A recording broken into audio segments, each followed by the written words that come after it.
Of the YouTube Insights Hangout on Air. Thank you all for joining us. I'm Tara Walpert Levy, and I lead the ads marketing team for YouTube. And for those looking for our latest YouTube Insights report, you can find it at google.com/thinkwithgoogle and type in YouTube Insights. The report contains our quarterly stats and insights for brand advertisers. And today what we wanted to do was we wanted to elevate that conversation with 4 industry experts who can help us speak about some of the key takeaways they see from the insights that we provided. So what I'd love to do is just go around and have each of the guests who are joining us today give a brief intro, and I will kick it off with you, Jonathan, and thanks to all of you for being here.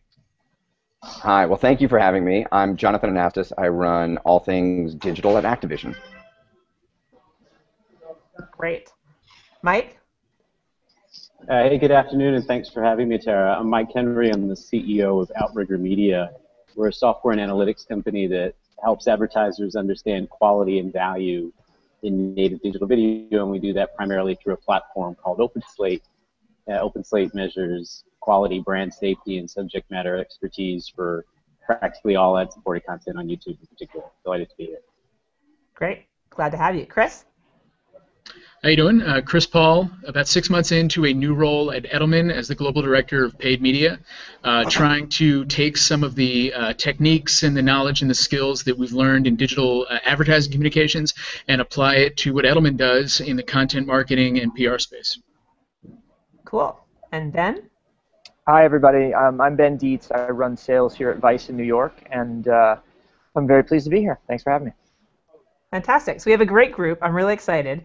You guys are all particularly relevant for the topic of this Insights report and this conversation, which is the 18 to 34-year-old audience. You know, why these trendsetters matter more than ever, how to connect with them when it's getting increasingly difficult to do so in a lot of the ways that we're used to, and what's the impact from getting a little bit more creative about how we reach and matter in the lives of this demographic. So, you know, all of you have either built or are intimately familiar with campaigns for this audience. And so I'd like to start a little bit open-ended with, you know, what do you think 18 to 34-year-olds really want from brands? Ben, this is the heart of Vice's audience. Why don't we start? Why don't we start with you? Yeah, sorry, you're gonna have to call on one of us to get on this talk. Yeah. Look, what 18 to 34-year-olds want from brands is value, right? What they want is stuff that they can take and use and make their lives better with, right? And that could be a great story, that could be a great product, hopefully, that could be great cultural capital that that they can use to increase their prominence in their social circles, or just simply amuse themselves in downtime. And so I think for us, when we sit and talk to brands about the way that they engage through our system, we always talk to them about what is the audience come away with that they didn't have before. What's the story that they're going to tell at the bar tonight? What's the you know, the tidbit that they can take away and use that's brought to them by your brand through our system, and is in line with your brand values and communicate something that you feel strongly about. Cool. You know, Jonathan, you might prefer they be more on the couch with friends than out at the bar, but it is largely the same audience. What do you think they want from brands? It is largely the same. I think Ben did a great job sort of covering what the 18 to 34-year-old wants from brands in terms of content. The only thing that I would add to that is they want the content they want when they want it on the device they want it, and I think that's a huge cultural shift, right? As an advertiser, I can't just deliver a linear television message to them and expect that they'll be sitting in front of that box when I want them to at a point where they can act on it. So, you know, we really try to be a transmedia publisher. You know, almost half of our video consumption takes place off the television, you know, I mean, and on a mobile device, either on a tablet or on a smartphone. So I think, again, Ben nailed what kind of content they want, and I think it's really important to think about how it's delivered. I think that's a really great point. And it's interesting. Some of the research in the report talks a little bit about how they've self-articulated that this 18 to 34-year-old audience really wants more connection with brands around their passions and interests on an ongoing basis, as you say, sort of when and where they want it as a core part of their lives. And they actually bring it up as sort of they want that as distinct from a viral hit, which often tends to actually get more of the attention in the press. I'm just curious, Mike or Chris, when you think about, you look across brands and across what they do, how do you see this trend playing out? Are these guys self-reporting accurately? Mike, does the report you guys produce give us any insight on this? Yeah, sure. I mean, it does, and I'll come back to the report. I think specifically to that question, I have a bit more of a realist perspective on this. We're fascinated by what brands do as content producers, where they're either going to inform or educate or socialize or entertain. I think, though, we have to be realistic that these 18 to 24-year-olds, they don't want anything from brands specifically. What they want is the same whether they're looking at a brand or a content producer. So they don't actually want anything in particular from the brand, but if that brand can align closely with something that they do want, then that brand's got a pretty good opportunity to engage, and that's what our report's about. Cool. Well, and the report that we're referring to is the recent top 500 brands on YouTube report. I think you'd also highlighted that these brands have driven their monthly views by 70% in 2013. And it's interesting. I mean, some of the things that I suspect won't surprise many of the brands who've been following along. The beverage category popped as having the most views, probably due to folks like Red Bull and Pepsi, who've been incredibly active on the platform.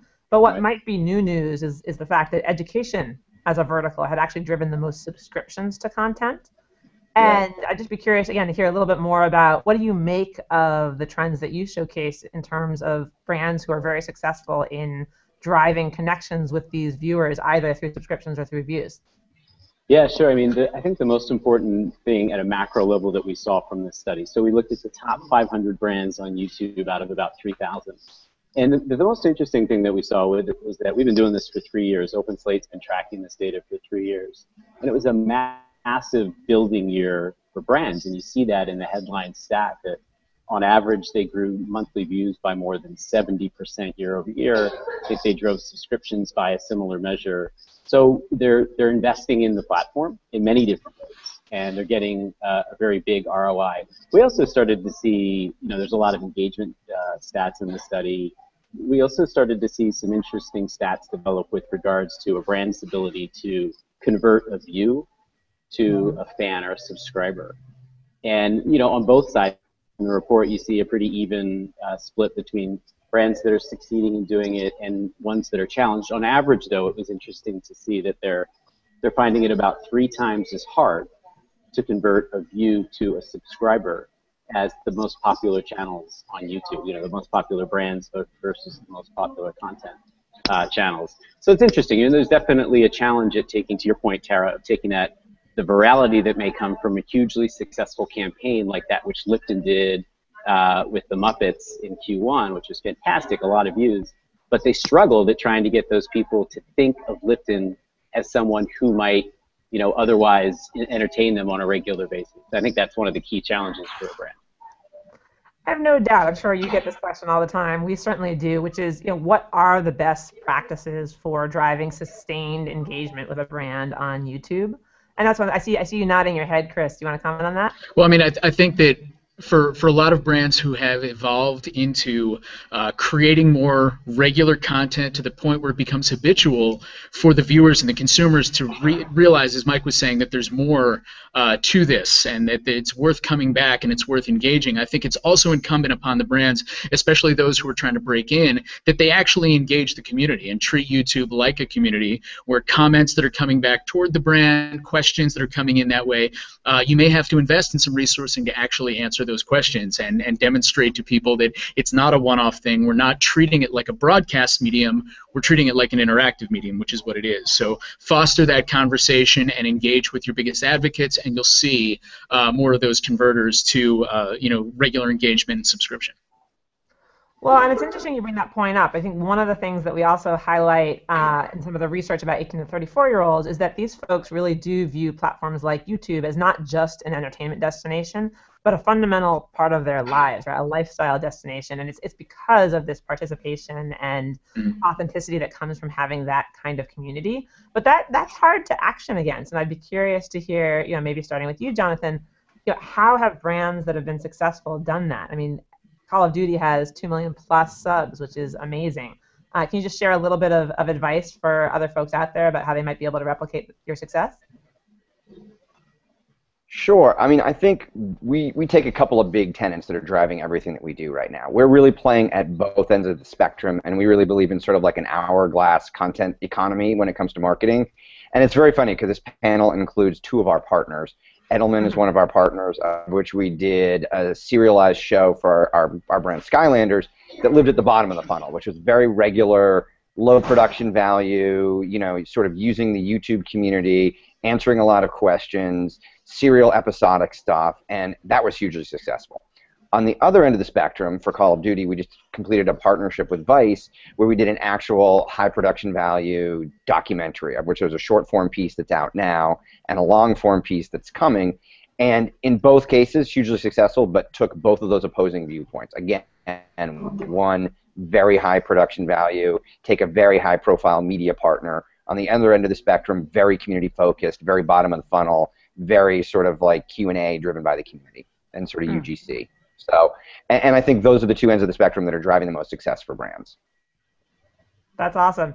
I mean, Jonathan, I'd be curious to hear your point of view on that. You guys have pretty fundamentally redefined the definition of what documentary actually is. And I actually loved, Shane made a comment the other day that part of how you did that was by handing the handlebars to the kids, that the content is actually produced and created and curated and sort of driven by the very 18 to 34-year-old audience who watches it.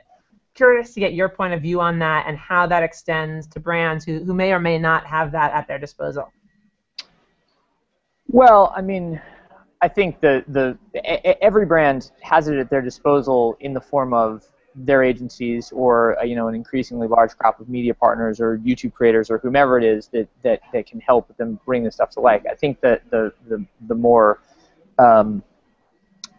imperative question is, how do you make that stuff in the voice of the audience, right? So that they will consume it, they will engage with it, they will share it.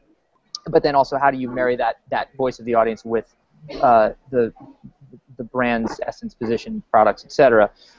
Look, I think that we are sitting in a really interesting historical moment, and Jonathan hit on it a minute ago, where changes in media consumption through devices and through platforms are a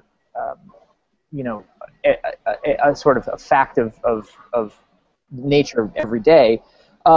We can afford to hand the handlebars to the kids because the kids grew up in the last decade with Burger King as their friend on MySpace and Call of Duty as their television and Vice as their news source.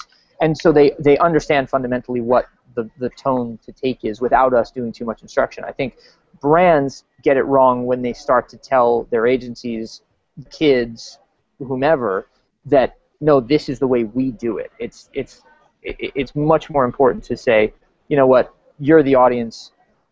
The language that you speak is yours. I'm going to take a step back and let you say it, and then I'm going to try to inform you ahead of time with guardrails and after the fact with constructive criticism on the ways that we could have done it, in a more and I was going to say palatable, but that's wrong. In a way that is more agreeable to everybody. But it's just you got to just take the leap.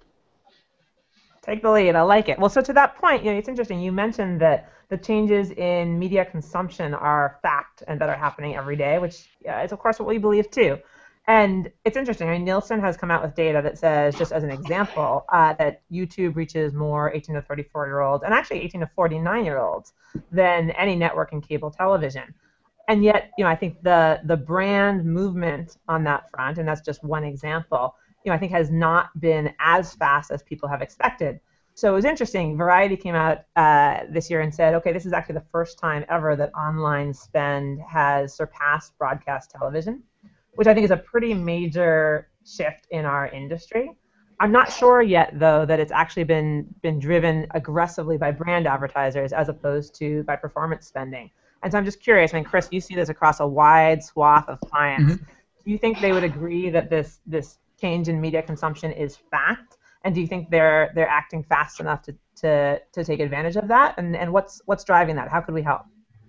Well, I mean, I think the reports come out every year showing that I don't know if we've actually surpassed TV spend. I'd be really surprised if we surpass TV spending at this point on the digital side. But what is definitely true is that you consistently see reports that show the differential between the money spent in a given channel and the time that users are spending in that channel. And there's a widening gap and a discrepancy on that.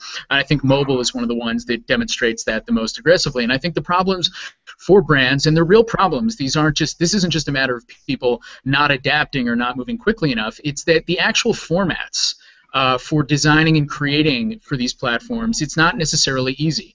Responsive design is something that's really only been fairly recently introduced, and I think the technology to enable brands to create a single asset that can be adapted across multiple platforms isn't necessarily where it should be yet. I think if we move faster on that front, it'll help the adoption rate. And I think also a lot of brands don't necessarily see YouTube, even though the reach is there. It's not a channel with a linear set of programming. You have to kind of pick your battles and pick your audience within YouTube across the range of content that's out there. Some very brand safe, some not so much. I know we've worked with our friends at Outrigger to work within their model about how they rank the relative brand safety of different content pieces and different content channels, and that's been massively helpful. I think we need to see more of that from our partners and from the YouTube side to help brands kind of break in and start putting properly formatted communications in front of the right content. And I think if we solve for that, which is no small feat, we'll start to see more of that money transition over. So I think it's a matter of careful audience selection coupled with responsive design and careful design on the actual communications format. I think that makes a lot of sense, and it's interesting. I mean, we hear a lot of those same concerns, and quite frankly, we actually also heard that YouTube can be, and I think this is true of many of the online properties, but that YouTube can be harder to buy and harder to measure. And so we actually launched into the upfront this year a new offering called Google Preferred, which is intended to get at some of what you say, right? Which is to have the top 5% of YouTube content, which has a more clear premium quality bar for advertisers who are worried about brand safety and relevance, and aligns much more with Nielsen and ComScore and folks who provide the measurement currency for the business. But it doesn't address one other question that we hear all the time, which is, okay, but how do I really know that we're driving results, right? So, okay, fine, I'll test, I'll experiment, I get that this is where the future is going, but I'm responsible for sales day in and day out. And so I'd be curious to hear, especially from Jonathan, to start with you, you're a brand that has all of these same concerns. How do you think about success, and what gives you both courage and pause in terms of shifting marketing focus? I'll give you two definitions of success. So we did, for the launch of Call of Duty last year, a live television show.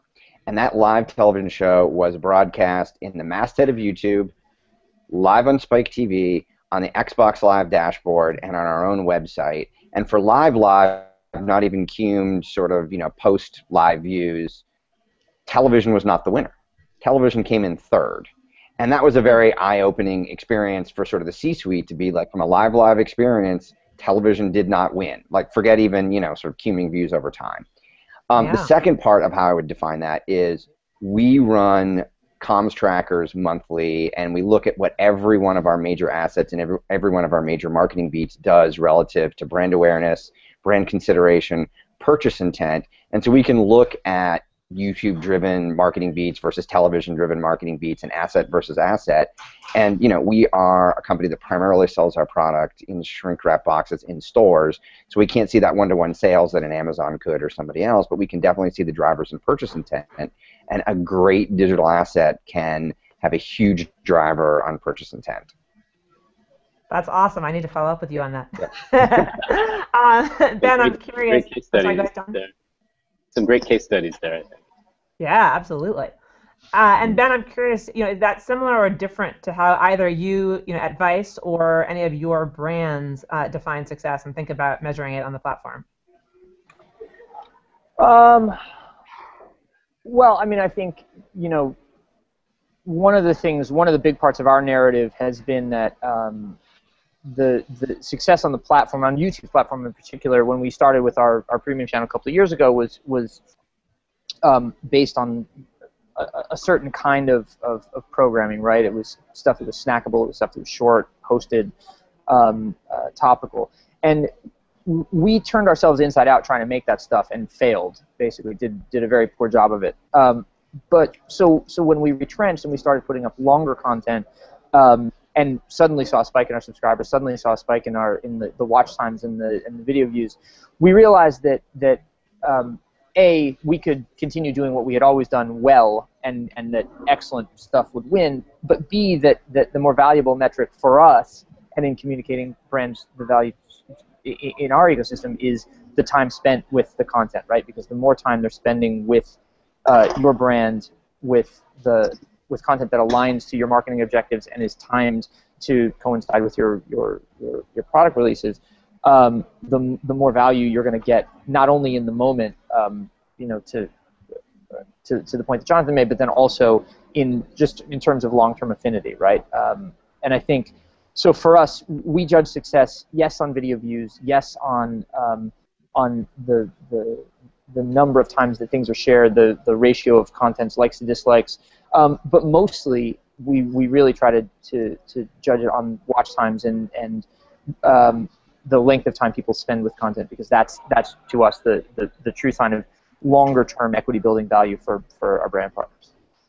Well, and that goes back to what you said earlier that the audience wants, which is value and utility, et cetera. Yeah, look, I just can't emphasize enough that if you give anybody, right, if you give your friend a great story to tell the next time they interact with someone, they will love you for it. If you give your audience, your customers, a great story that they can transmit and that makes them cooler, gives them a premium, gets them laid, gets them to be the center of attention, wow, you really win. So just think about that value and think about how they're going to transmit it for you, and that's the answer. Cool. So the one metric you guys did not mention when you talk about sort of driving brand interest was searches, and that's a little bit of a new entry into the various sort of range of signals that you could consider.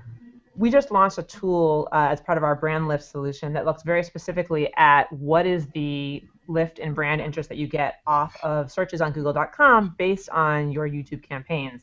And the reason we did it was because of the interest that folks had mentioned and the challenges, frankly, that they mentioned in trying to do it manually. So this was our effort to do it with more scale and speed so that it could actually help people mid-flight.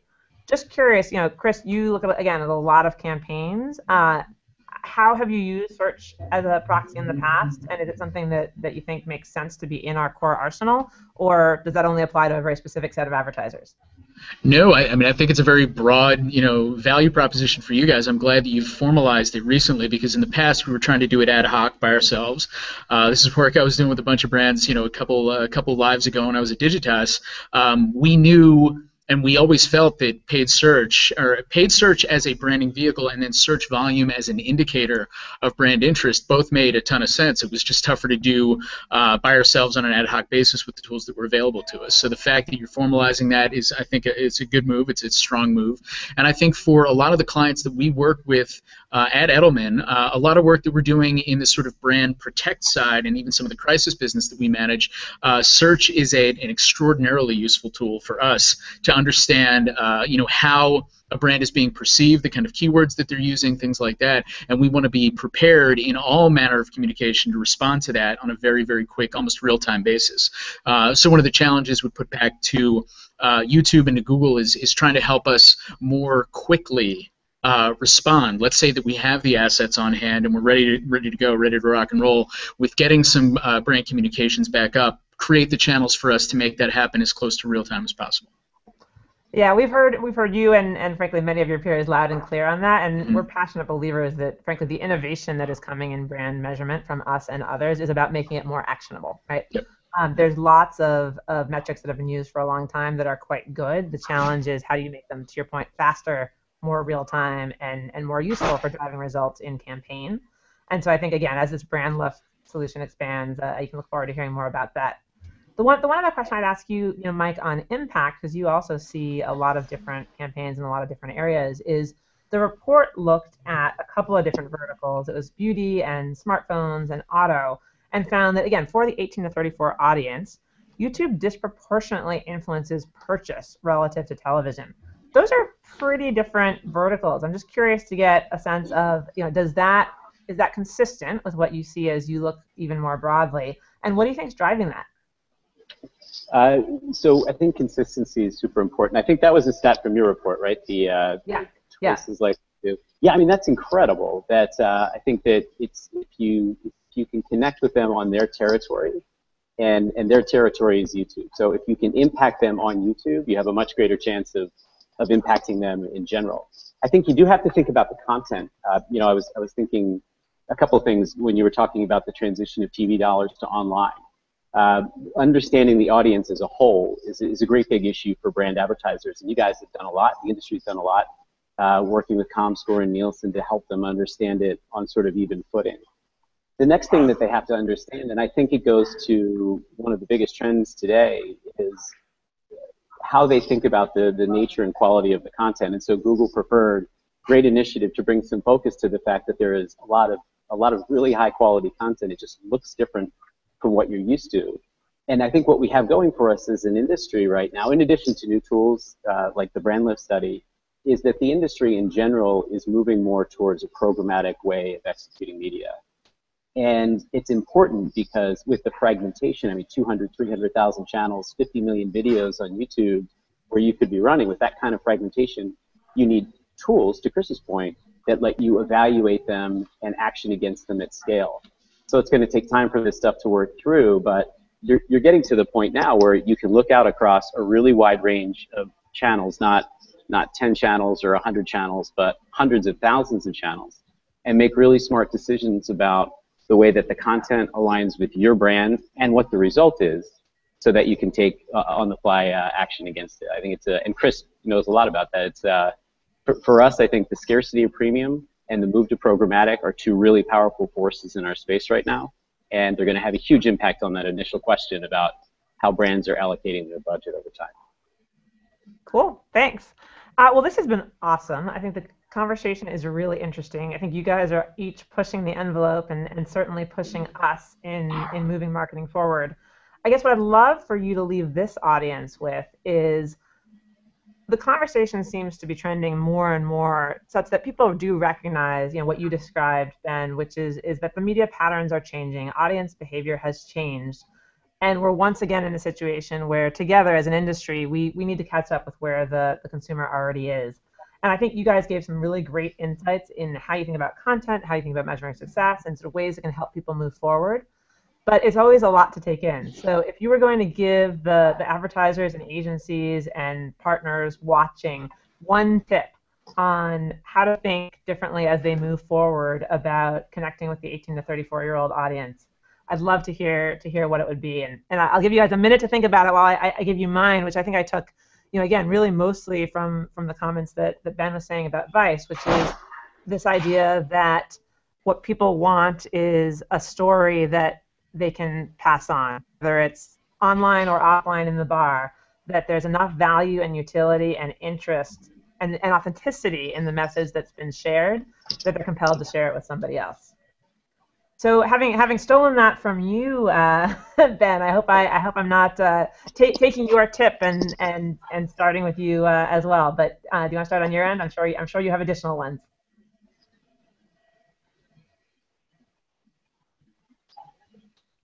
You're on mute. Ben, you there? Damn it. I swore I wasn't going to do that. I do that 17 times a day on conference calls. All right. No worries, no worries. Well, hopefully this will be the last time.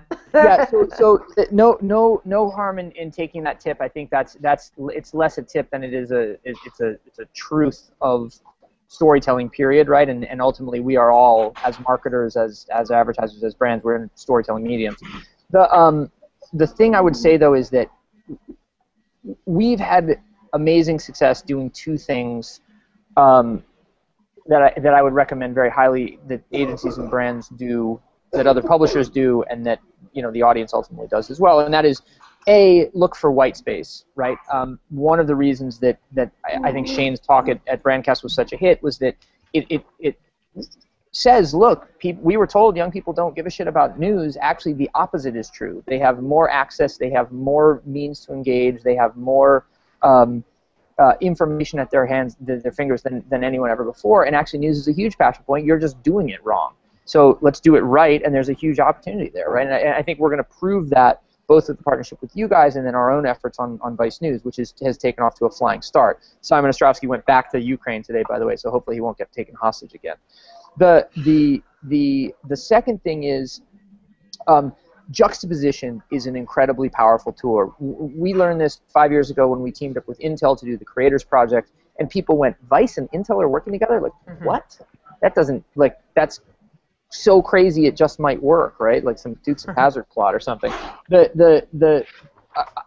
think you really want to juxtapose opposing tensions, right? And so you want to be able to say, look, what the audience, what my managers from a brand side expect from me, what my audience expects from me is something that I have to address, but by the same token, I need to do something that they're not going to expect from me.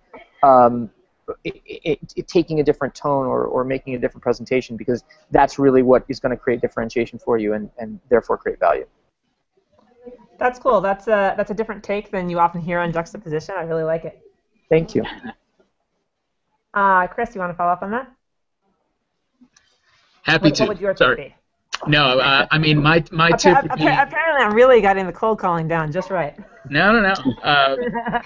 My thoughts on this kind of relate to the first thing we talked about with remembering that you're dealing in an interactive medium. I think so much about how we design campaigns is so much about how we push. We do a lot of forward thinking and planning to push something out there, and then we feel like we have to wait, in some cases months, to get back any kind of sense of impact. Remember that every time you send a signal out there via a digital channel, you have the opportunity to get a signal back. So invite that signal back. Really try to promote and drive that conversant side of the campaigns that you're running, and you'll instantly get smarter about what you're putting out there. You'll instantly understand what's resonating and what isn't. Take advantage of the different variables that you can test on these types of campaigns, and doing everything from sort of content marketing to more standard pre-roll type advertising will get more effective, and it will get more effective in a much more rapid span of time. Great. Participation is key, and it's what's distinct about the platform for sure. Mike, what about you? As a marketer, you have to be there to really understand what's happening. You can't expect that you really know especially if we're talking about the 18 to 24 demo. Don't expect that you know who they are and what they're doing and what they're watching, and don't project your own thoughts as a marketer into that space. Spend time on YouTube. Spend a lot of time on YouTube. Subscribe to dozens and hundreds of channels, and see what the conversation, to Chris's point, see what the conversation around those content brands look like. And the second thing I'd say is that maybe it's a little bit of a juxtaposition to the point about juxtaposition, but there's only so many massive passions inside of YouTube. There's a lot of them, but not all brands can neatly align with one of those passions. So be realistic. If you do, then embrace it and run after it however you get there. Be aggressive about embracing that passion that you align with. And if you don't, be honest about that too, and find someone who does and figure out how to shimmy up next to their brand. And then finally, be consistent. You just cannot win in content marketing if you're not consistent. We find that consistency is the #1 driver of success for brands on YouTube in particular. So you got to be there, you got to own it, but you got to do it consistently. So I think that's a great point. I think consistency is really practical as a marketer, but the advice about being there personally, I think is a really fantastic tip. I mean, for all of us who are out of the core demographic, who are not necessarily using Instagram and Pinterest and YouTube and others every day, it makes such a difference. I mean, it's my job, and I continue to be surprised by what the folks on my team who are in the core demo surface to me as content. It's really amazing. Jonathan, take us home. Okay. So I would say the two things that are super important for brands are, first, you have to aggregate an audience. And you can do that either through building your own channels or partnering with people like Vice who have a big audience, because frankly, if you're creating content and there's nobody listening, it's got a whole lot less value. And I think the second piece is about creating authentic content published on a regular basis of whatever quality level expectation your audience has for you. You know, I'm not saying everybody needs to do the kind of high level production quality that we do, but your audience has an expectation and you have to at least meet it, you know. And I think if you have an ad and you're doing content that's authentic and hits them, you're going to have a home run. Cool. I like it. Authentic and the quality the audience wants. I think that makes a ton of sense. Thank you guys so much for sharing your insights. Yep, and thank you to the audience who stuck with us. It was great to have you here. I'm looking forward to sharing more YouTube insights this summer. And again, till then, you can check out the latest reports at thinkwithgoogle.com/YouTube-insights. And guys, look forward to having you back on the show. Thanks, Tara. Thanks, Tara. Thanks much. Thanks, Tara. Thanks, guys. See you later. Bye-bye.